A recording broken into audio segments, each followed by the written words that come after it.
بسم اللہ الرحمن الرحیم۔ اللہ کے نام سے جو رحمان اور رحیم ہے۔ البقرہ نام اور وجہ تسمیہ۔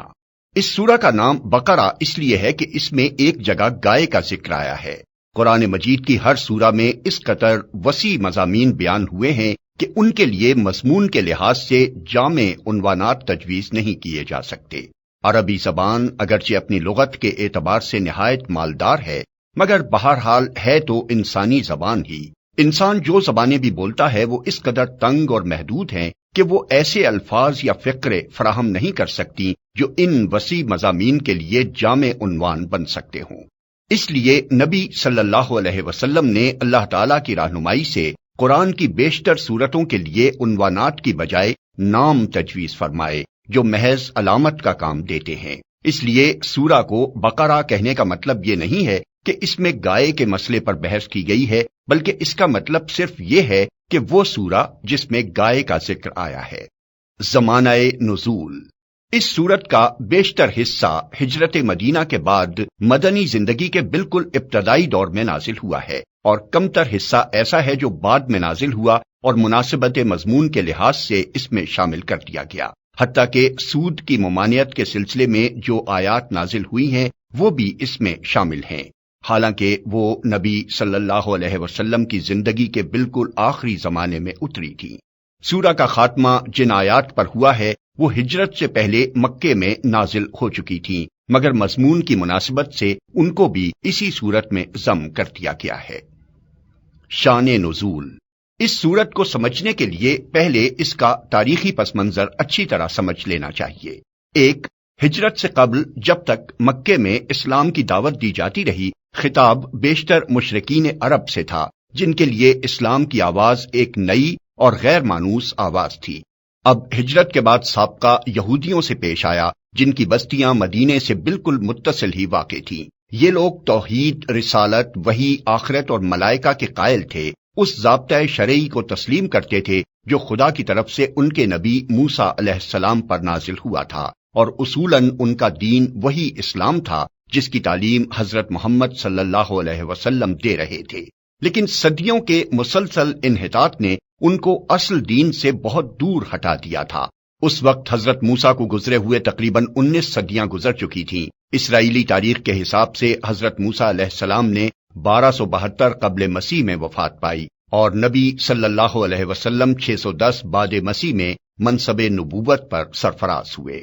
ان کے عقائد میں بہت سے غیر اسلامی عناصر کی آمیزش ہو گئی تھی جن کے لیے تورات میں کوئی سند موجود نہ تھی۔ ان کی عملی زندگی میں بکثرت ایسے رسوم اور طریقے رواج پا گئے تھے جو اصل دین میں نہ تھے اور جن کے لیے تورات میں کوئی ثبوت نہ تھا۔ خود تورات کو انہوں نے انسانی کلام کے اندر خلط ملط کر دیا تھا، اور خدا کا کلام جس حد تک لفظاً یا معناً محفوظ تھا اس کو بھی انہوں نے اپنی منمانی تعویلوں اور تفسیروں سے مسخ کر رکھا تھا۔ دین کی حقیقی روح ان میں سے نکل چکی تھی، اور ظاہری مذہبیت کا محض ایک بے جان ڈھانچہ باقی تھا جس کو وہ سینے سے لگائے ہوئے تھے۔ ان کے علماء اور مشائخ، ان کے سرداران قوم اور ان کے عوام سب کی اعتقادی، اخلاقی اور عملی حالت بگڑ گئی تھی، اور اپنے اس بگاڑ سے ان کو ایسی محبت تھی کہ وہ کسی اصلاح کو قبول کرنے پر تیار نہ ہوتے تھے۔ صدیوں سے مسلسل ایسا ہو رہا تھا کہ جب کوئی اللہ کا بندہ انہیں دین کا سیدھا راستہ بتانے آتا تو وہ اسے اپنا سب سے بڑا دشمن سمجھتے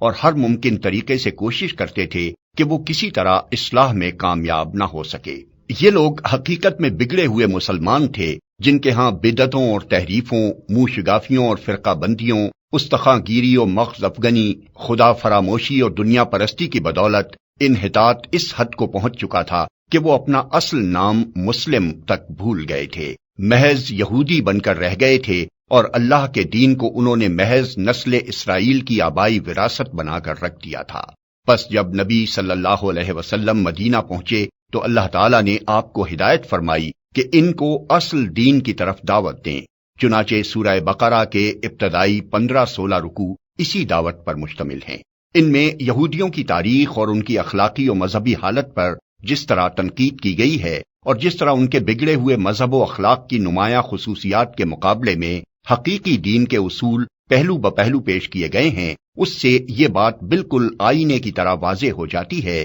کہ ایک پیغمبر کی امت کے بگاڑ کی نوعیت کیا ہوتی ہے۔ رسمی دینداری کے مقابلے میں حقیقی دینداری کس چیز کا نام ہے، دین حق کے بنیادی اصول کیا ہیں، اور خدا کی نگاہ میں اصل اہمیت کن چیزوں کی ہے۔ 2، مدینہ پہنچ کر اسلامی دعوت ایک نئے مرحلے میں داخل ہو چکی تھی۔ مکہ میں تو معاملہ صرف اصول دین کی تبلیغ اور دین قبول کرنے والوں کی اخلاقی تربیت تک محدود تھا، مگر جب ہجرت کے بعد عرب کے مختلف قبائل کے وہ سب لوگ جو اسلام قبول کر چکے تھے ہر طرف سے سمٹ کر ایک جگہ جمع ہونے لگے اور انصار کی مدد سے ایک چھوٹی سی اسلامی ریاست کی بنیاد پڑ گئی، تو اللہ تعالیٰ نے تمدن، معاشرت، معیشت، قانون اور سیاست کے متعلق بھی اصولی ہدایات دینی شروع کی اور یہ بتایا کہ اسلام کی اساس پر یہ نیا نظام زندگی کس طرح تعمیر کیا جائے۔ اس سورت کے آخری 23 رکوع زیادہ تر انہی ہدایات پر مشتمل ہیں جن میں سے اکثر ابتدا ہی میں بھیج دی گئی تھیں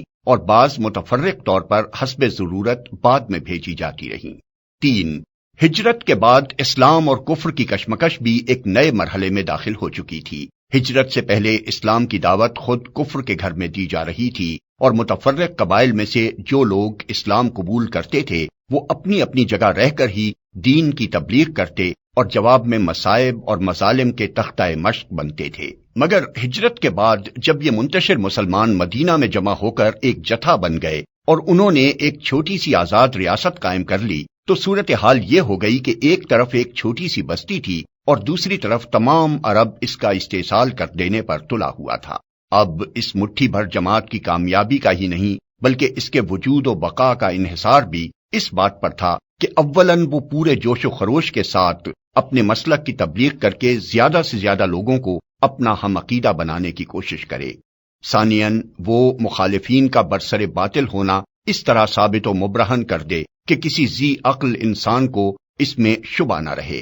ثالثاً بے خانمہ ہونے اور تمام ملک کی عداوت و مزاحمت سے دوچار ہونے کی بنا پر فقر و فاقہ اور ہمہ وقت بے امنی اور بے اطمینانی کی جو حالت ان پر طاری ہو گئی تھی اور جن خطرات میں وہ چاروں طرف سے گھر گئے تھے ان میں وہ ہراساں نہ ہوں بلکہ پورے صبر و ثبات کے ساتھ ان حالات کا مقابلہ کریں اور اپنے عزم میں ذرا تزلزل نہ آنے دیں۔ رابعاً وہ پوری دلیری کے ساتھ ہر اس مسلح مزاحمت کا مسلح مقابلہ کرنے کے لیے تیار ہو جائیں جو ان کی دعوت کو ناکام کرنے کے لیے کسی طاقت کی طرف سے کی جائے، اور اس بات کی ذرا پرواہ نہ کریں کہ مخالفین کی تعداد اور ان کی مادی طاقت کتنی زیادہ ہے۔ خامساً ان میں اتنی ہمت پیدا کی جائے کہ اگر عرب کے لوگ اس نئے نظام کو جو اسلام قائم کرنا چاہتا ہے فہمائش سے قبول نہ کریں تو انہیں جاہلیت کے فاسد نظام زندگی کو بزور مٹا دینے میں بھی تامل نہ ہو۔ اللہ تعالیٰ نے اس صورت میں ان 5 امور کے متعلق ابتدائی ہدایات دی ہیں۔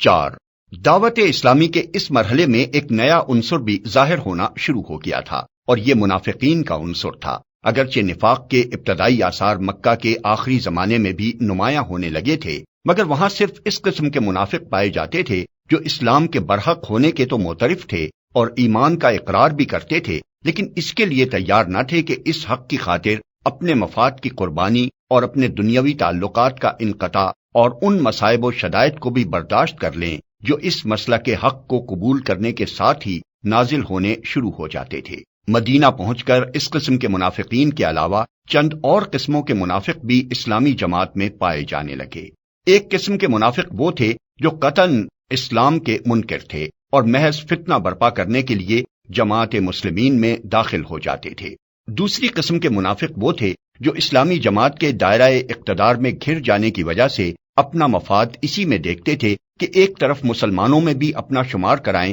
اور دوسری طرف مخالفین اسلام سے بھی ربط رکھیں تاکہ دونوں طرف کے فوائد سے متمتع ہوں اور دونوں طرف کے خطرات سے محفوظ رہیں۔ تیسری قسم ان لوگوں کی تھی جو اسلام اور جاہلیت کے درمیان متردد تھے۔ انہیں اسلام کے برحق ہونے پر کامل اطمینان نہ تھا مگر چونکہ ان کے قبیلے یا خاندان کے بیشتر لوگ مسلمان ہو چکے تھے اس لیے یہ بھی مسلمان ہو گئے تھے۔ چوتھی قسم میں وہ لوگ شامل تھے جو امر حق ہونے کی حیثیت سے تو اسلام کے قائل ہو چکے تھے مگر جاہلیت کے طریقے اور اوہام اور رسمیں چھوڑنے اور اخلاقی پابندیاں قبول کرنے اور فرائض اور ذمہ داریوں کا بار اٹھانے سے ان کا نفس انکار کرتا تھا۔ سورہ بقرہ کے نزول کے وقت ان مختلف اقسام کے منافقین کے ظہور کی محض ابتدا تھی، اس لیے اللہ تعالیٰ نے ان کی طرف صرف اجمالی اشارات فرمائے ہیں۔ بعد میں جتنی جتنی ان کی صفات اور حرکات نمایاں ہوتی گئیں، اسی قدر تفصیل کے ساتھ بعد کی صورتوں میں ہر قسم کے منافقین کے متعلق